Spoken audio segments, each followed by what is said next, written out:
Hi and welcome to Balcony TV Austin, Texas. I'm Barbara and I'm here today with Terry McMahon, who went ahead and he wrote and directed a movie called Charlie Casanova that was submitted into South by Southwest Film Festival. I had the opportunity to screen it. It was breathtaking. It was extremely difficult subject matter, but wanted to ask him a couple questions. And so how are you doing today, Terry? Hungover. You're hungover, nice. I'm not there yet, but maybe tomorrow. So I saw this movie on Thursday, and I have to say that it was, I didn't know what I was getting into. I didn't know exactly what it was about, and I read a little bit about it. It was really thick subject matter. It was extremely difficult to watch in some parts. It was also the kind of movie that makes people think, and it sticks with you, which is what you really want as a film goer. You don't want something that's just fly by night. You know, you see it and then you forget about it. How did you come up with this complex screenplay? What was going on in your mind? Well, there's two things that happened. The Irish government, the previous government for about 14 years, had systematically corrupted the nation to such a degree that they had removed working class rights, the right to housing, the right to education, the right to health, and they were destroying people. And it became part of their language, it became part of their law, it became part of our standard day-to-day existence. And my partner, she ended up going to prison. She was demonstrating against anti-bin tax charges. And I ended up having to bring our daughter to prison because she was being breastfed. And these are people with no record on any level. There were 11 men, 11 women who were just brought to the High Court and sent to prison straight away.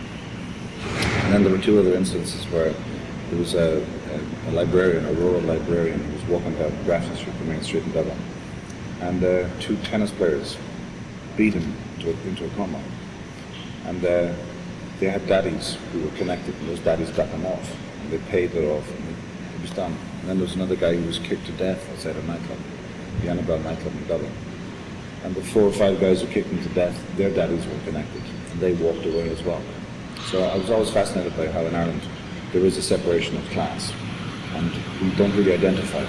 We talk about class in England as some corrosive entry, but in Ireland it's actually far more dangerous. And there is a ruling class, and there is a working class that are blamed for everything. So I've always been fascinated by what men are prepared to do to convince themselves they are men. This masculine fervor, but to put that into the character of coward. Charlie Casanova is a profound coward. But he's a coward who, when he knocks down a working class girl in a hit and run, instead of trying to help her, he uses a deck of playing cards to determine his fate. So ace to 5 is yes, 6 to 10 is no. It allows him to pose any question he wants. But it also allows him to negate all responsibility on every level, which is what our government were doing. And they were spinning. Every story was a spin. Every lie was a truth.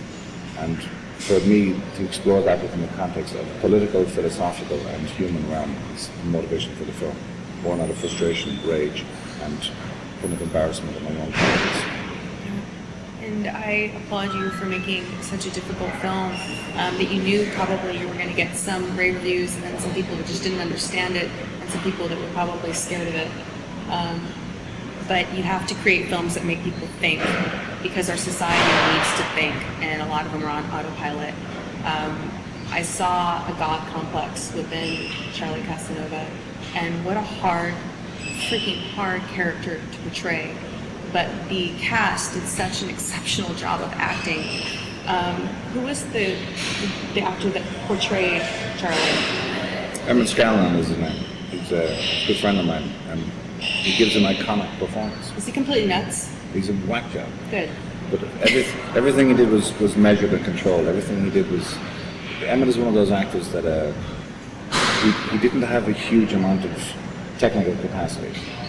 He's inexperienced in that realm, so I had to pound the language into him. But outside that, he has a courage beyond measure, a bravery and a willingness, and a capacity to take direction like few other people. So I would explain to him, this is the context, bang, he's in. I would explain to him constantly, just whispering as I remember, Charlie's a coward. Remember, any bravery is fake. The only thing that is real for him is his fear. And we would make decisions. Sometimes his performance is bordering on bombastic, operatic mayhem, but that's how it needed to be. Other times, there's a level of reality that begins to seep through, and he pulls it back as hard as possible so that the mask is maintained.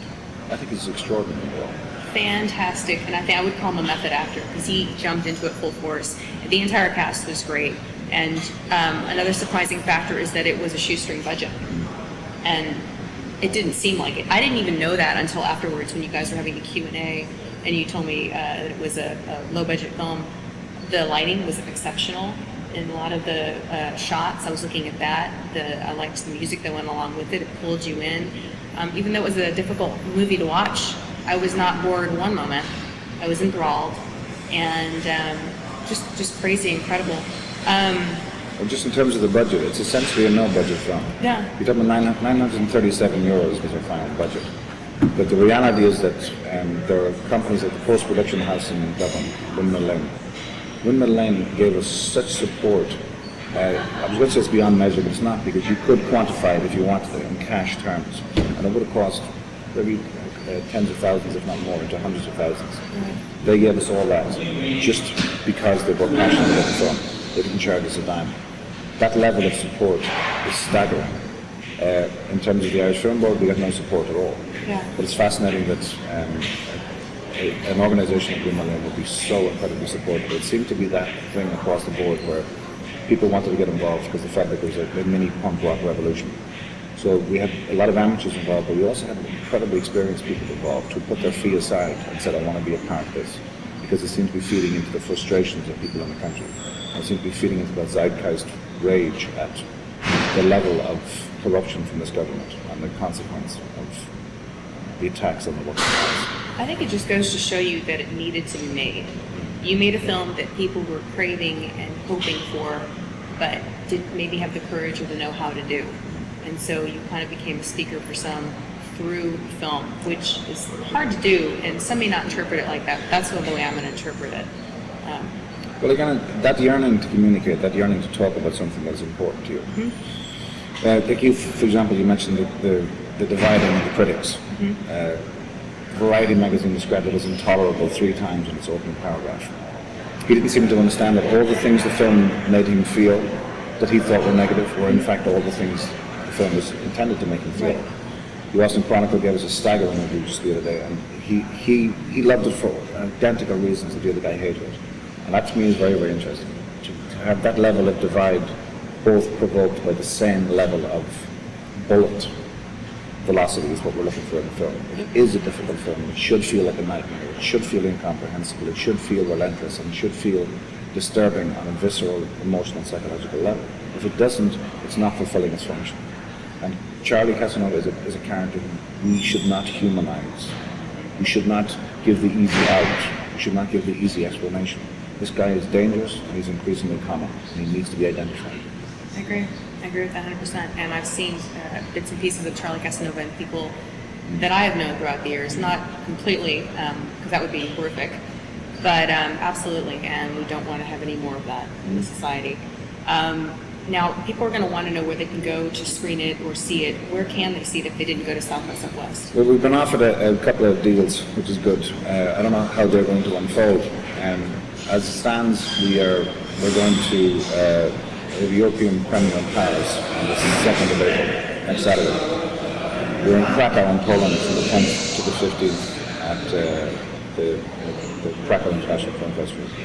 We're in Colorado. We were selected for Colorado. We've been selected for Florida. I can't remember the one in Florida. We've been selected for the Global Film Festival as well. So we're slowly making waves. Yeah. And it'll be interesting to see how that unfolds. Because I just know it's going to divide the hell out of audiences again. It is, but you're going to win some awards too. And what a hell of an accolade to have on your directing resume. I mean, this was your first feature. Well, it's funny because in South by Southwest, I was saying it's the first non-American film to be selected in 6 years for narrative feature, and the first Irish film ever selected.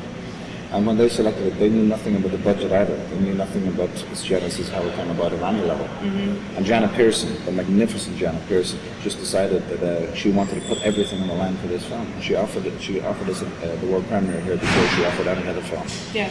And the fact that it has this little DVD that didn't even have credits on it at the time, can come into someone's office and cause that level of extremity in her response is very, very exciting, because it seems to have the capacity to also cause the level of extremity where they want nothing to do with it in any level, which is what is happening in Ireland. So I don't know whether that will turn around or not. I don't know whether there is an audience for it in Ireland, because it's a film about Ireland. It's a film about the poison that is manifested. So many Charlie Casanovas in Ireland. Whether or not Ireland gives a damn, or whether or not they want to embrace it, that remains to be seen. But also there's this website, www.charliecasanovathemovie.com. Or if you want to see the genesis of the Facebook campaign, my page, Terry McMahon, is open. You can see the whole history of how it came about. Fantastic. Well, I know that we have not heard or seen the last of you. I am excited, and as a viewer, I would absolutely check out anything you put out there. It's enthralling, it's captivating, and you really put your heart and soul in that, and I appreciate that as a viewer and as an actor. And thank you so much for taking the time, this crazy madness that is South by Southwest, to be on our show.